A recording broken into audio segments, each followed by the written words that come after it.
Hey there again. This is the last tutorial I'm going to do, and for this one I thought I'd show how I use Ableton in a live situation. It's a pretty cool setup, and I can give you this project if you want, just the live set with the random samples that I use. Most of the time I use it to playback tracks, but we can also do things like run metronome and run live loops. So I'll show you basically the flexibility. It's a very cool project. And there's all sorts of things this is the thing I love about Ableton, is you can use it just as well in the studio as live, and you can do different things with it. And it's basically its ability to key and MIDI map everything is incredible, and also this view. So this is called what you're seeing right now. This is called the session view. If I hit tab, this is the arrangement view. So that's the view that I was in most of the time before. The cool thing about the session view is you can have the mixer, as you can see down the bottom. You can bring up these faders, and then you can pull them back down again. You can turn on and off the input-output functions. You can open up your wee plug-in window thing and close it back down again. You've got the browser, so you've got all these kind of panels which you can open and close. So this is the way I want it to look for the live setup. I want the mixer faders rather to be quite small, so they're out of the way, because the whole point is to view all these things here. So off to the right here, this is called a scene. So a scene consists of clips. So as you can see, as I highlight this here, it's got white, it goes white all the way across here. And so if I'm highlighted on one of these, I can launch this. If I click this play button, it will launch all these clips in unison. And because I've launched them with I've exported them with the same region, these are all going to line up, match up. So it's like hearing a song, a full mix of a song at once, but you can actually mix them, so you can change the faders and stuff. And so I'll just show you how that works.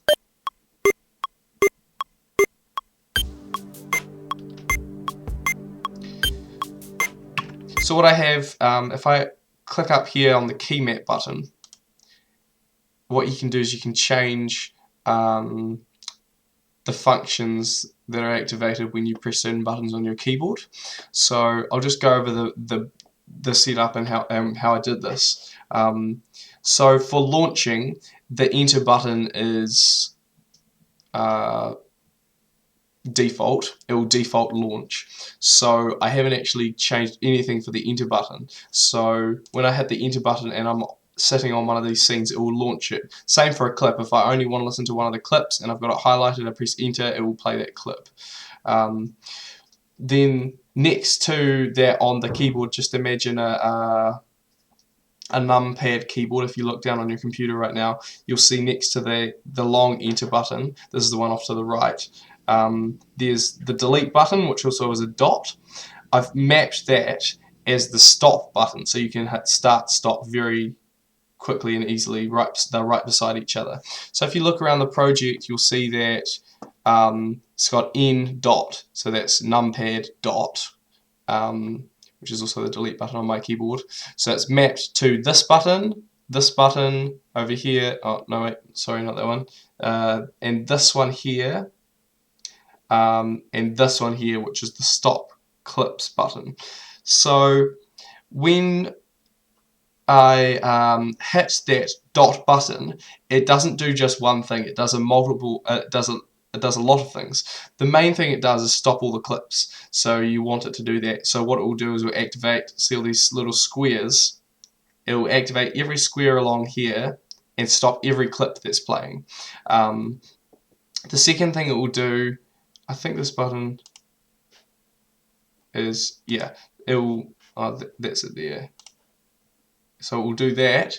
Then the second thing it will do is it will activate this button. Now this button, not a lot of people really understand what this does, and I didn't for ages. The point of this button is to return, it's a return to the arrangement view. So as soon as you launch any clip on this page, that button will show, and it's because something's playing here. And so if we go to the arrangement window, see the cursor's moving? but it's not playing back audio from this. If there was audio in here, it's playing back audio from here, even though the cursor's moving. It's a little confusing, but basically what's happening is it is moving, the bars are moving, but it's not actually playing anything here. So if I hit stop here, it's going to stop. But see, this continues going like that, and this also continues going. So basically I was getting annoyed with having to press that button and then press stop twice. So what happens when I launch this and then press the stop button, it resets everything in the project back to 0. The other thing it does when I hit that button is I have key mapped in this view a marker at the very start of the project. If I just turn this back off, see this marker? It says track stop. I've key mapped that marker to be activated when I hit that. So yeah, the point of that is for it to return back to its normal state. You don't really have to understand the setup if you want to use this project. It's just interesting to note for all those Ableton users out there who have tried stuff. The one last thing that it does when you hit the stop button is I've actually, if I go to the master channel here, I've automated the song tempo. See this wee node here to go back to 152 BPM when it goes back to this moment. So when I hit track stop, the stop button, the dot button, it stops it and sends it back to this marker, which also sends the tempo back to this. So if you watch the tempo up here, when I launch this song, it's going to be at 78, and then when I hit stop, it goes back to 152. The point of this is if you have say you were going from a 78 BPM song to a 74 BPM song, it would launch, it would go from 78 to 74 at 78 BPM. So it would yeah, if you had a very slow tempo, it will change to the next song at a slow tempo. So that is kind of a safeguard to make sure it switches to the next song quickly, because the last thing you want is to have some awkward worship moment because you're waiting for the track to start and it's going to take you twice as long a bar as it normally would. The other cool thing about these scenes is you can see the 78 BPM written here. That isn't just written because the tempo is 78 BPM. It's actually written because it changes the tempo, as you saw. So when you launch a scene that says 78, it will launch at 78. Of course, the click you're hearing is an audio click, so it doesn't really matter. But if I turned on the project metronome, or if I had some sort of loop going on at the same time that was endlessly looping, you'd need it to be at the same tempo. So for safety's sake, again, that's why I have the project running at the same tempo as the song. It's quite clever. Of course, it doesn't work if the click doesn't start right at the very start of the bar, but most of the time it works. So each sample is on its separate channel. I actually have, this is the input output. I have each channel actually programmed to be on a different output channel because we don't run stereo tracks. We actually run using a multiple output interface, audio interface, and that runs to the snake and then to the desk. So our sound techs can actually mix each channel of the sound of the track. So say they don't want any guitars, instead of getting us to mute them because it's a last minute call, all they do is just turn down the fader. It's very helpful.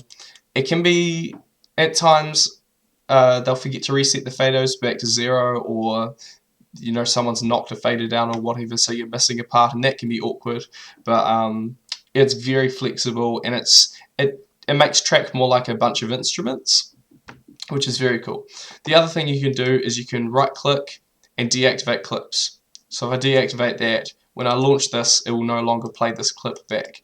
That's very helpful if you want to play the song or whatever. You can't do that when you've got an iPod.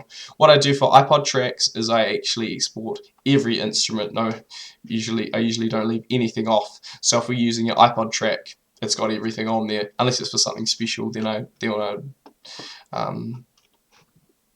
make a special mix for that time or whatever. Okay, so what I do when I make an iPod track, when I export an iPod track, is I'll always export it from this project. So I'll chuck all the audio files in here, stereo files, and the reason I do that rather than do it from the original project is because I've got kind of a system that I've set up. So on the track group channel, I've got this utility plugin which I just switch on, and that takes the stereo input, pans to the right, same deal as before if you watch the other tutorial. Then I pan that to the right. The audio click, it's mono. I always export my clicks as mono because they only need to be mono. As you can see, there's only one waveform, whereas this loop, stereo. So because it's stereo, you don't have to use a utility plugin. You just pan it to the left. And then I check all these channels here, which is the track stuff, is panned to, it's sending to the group. So that wasn't sending to the group because of the setup for live. And then check that that's going to the master and that's going to the master. And then what I would do is the last thing I'd do is check it at the right tempo, 78. Then I would just grab all these audio files, switch to the arrangement view, chuck them on the correct channels, get the region correct. Check there's a bit of silence at the start to make sure that first click is heard on the iPod. That looks like good enough, just for safe. And then just export it like that. I would check the levels here. Let's just check the levels. You've got to be careful that the click and the audio are balanced. So the click's a bit loud. Let's just fast forward a bit. Let's turn down the click by say 2 dB.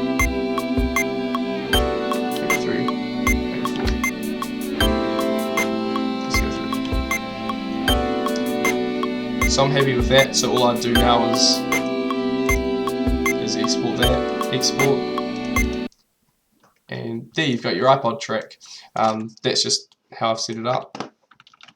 Okay, the last thing I'll do is I'll explain to you how I use this as a metronome and as a live looper. Okay, so hypothetically say that you've got let's say a praise song and then a worship song. So you're going to do Get Up and then you're going to do Forever Rain. So how I'd set up, I'll show you how I set up the playlists here too, is I duplicate those files, drag them up here. So we're doing Get Up first and then we're doing Forever Rain. Now at the end of Forever Rain, let's say I want to also maybe do some free worship, but I also want my drummer to stay in time, so I want some click to continue. What I'll do is I'll grab this. As you'll see, there's two versions and then of every song, and then there's a wee T at the end of one of them. This one, if you look at this one, if you follow it along, look, there's no audio files. And then you go to the end, and then you've got this channel called metronome. This is a MIDI metronome. If you saw my other project, it's the same sort of thing. It's got the clicks on it. So what this is just the metronome at 78. Sounds identical to the original one. So what you can do is, and this is something great about Ableton using it live, is you can launch, when the song's over, you can launch this. If you launch this with your finger at exactly the right time, then the click will play in time with what everyone's playing. And the other great thing about this is, because this song is running at 83, when you launch this click at 83, it will change, and you won't even hear the change. It will just have a listen to this.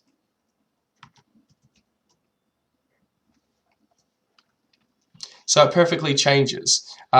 Say then I want to go back into Forever Rain, but I also want some sort of shaker to come in. What I have here, just cut that, is just an endless shaker loop. Now the cool thing about this is it will lock automatically to this tempo, to the project tempo. So if I launch it right now, it's going to play at 152.